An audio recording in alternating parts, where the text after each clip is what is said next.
I'm going to use 3 discs that I've put together here, aluminum oxide disc, and I'm going to use this for the bulk finishing of my copings.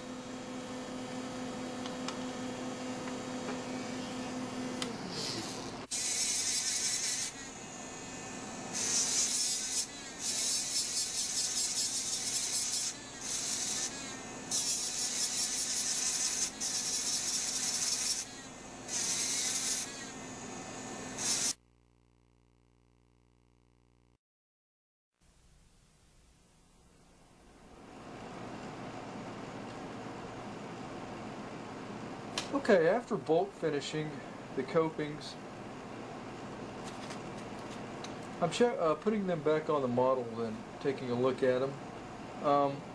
I've also gauged them out and reduced areas as thin as I can possibly get them where we're going to need to have porcelain room.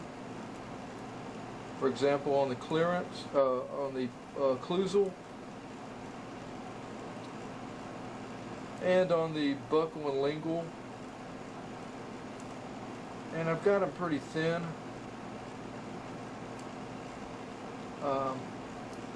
2/10, 3/10 of a millimeter. So in pretty good shape now after the bulk finishing.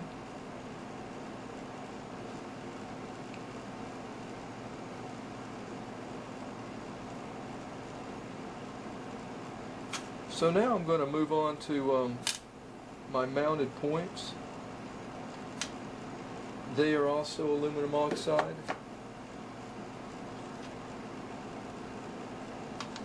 And I like to use a wheel like this. And what I'm going to be doing is I'm going to be reducing the coping even more, down even more, especially on the margin here. I still have a pretty thick margin, and I'm going to go around the coping with this and smooth out any sharp edges,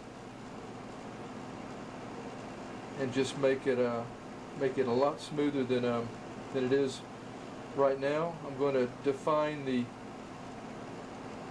finish line where the porcelain and the metal meet at, regarding this little hemostat hold here. I would do the same thing if I had a lingual band.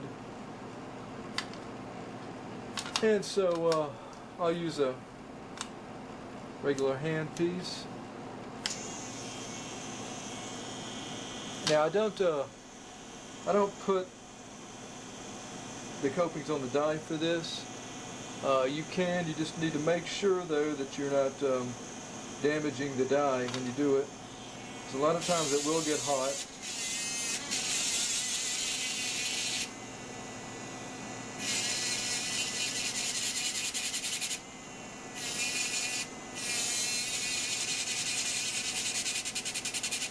And I can kind of go in a circular motion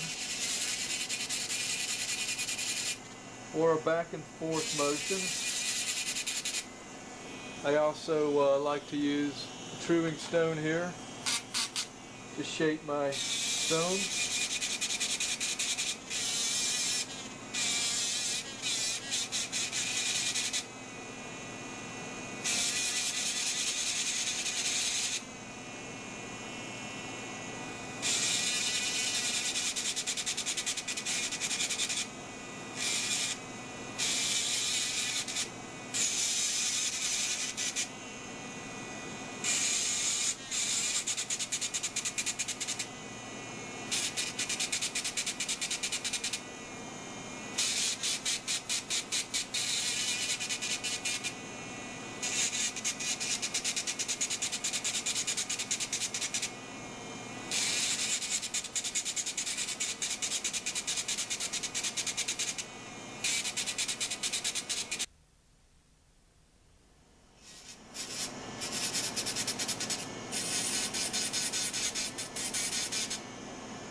Okay, now I have went over the copings with my wheel here, aluminum oxide mounted point wheel, and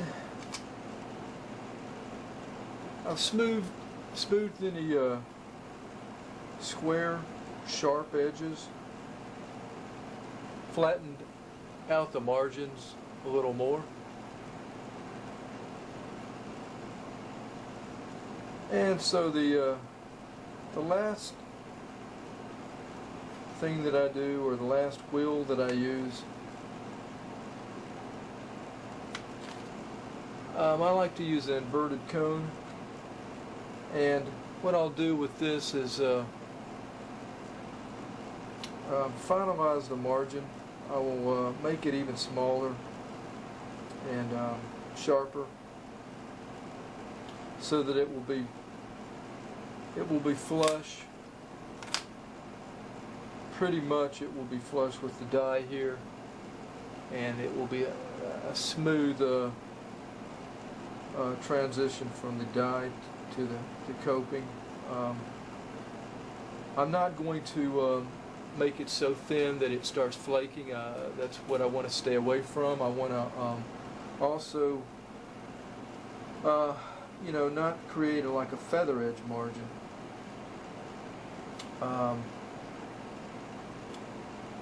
So I'm going to go ahead and put that in there in my handpiece now,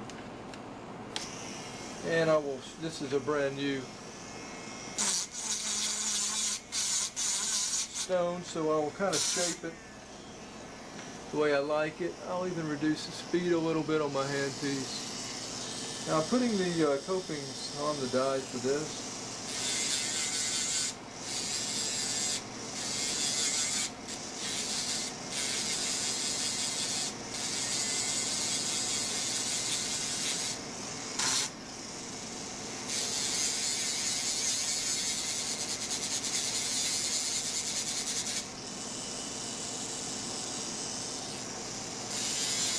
Trying not to hit the stone die.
Okay, finally I have my copings finished. I've smoothed them out even more with my inverted mounted point here, and it is finer grain than even the wheel. So started out with the bulk disc, 3 discs combined, and then I went to the wheel and then the mounted point here. So the texture is fine on my copings. I've got the margins thinned out and sealed.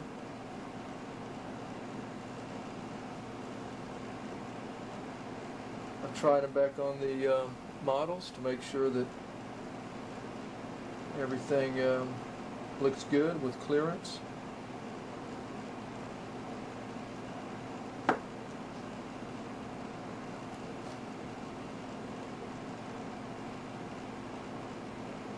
And that's all we're going to do with the finishing step of making a porcelain fused to metal crown.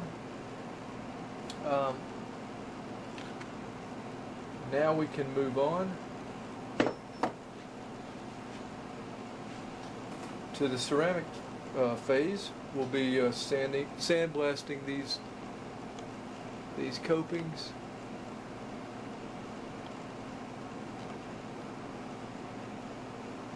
And we will start to prepare for the degassing stage.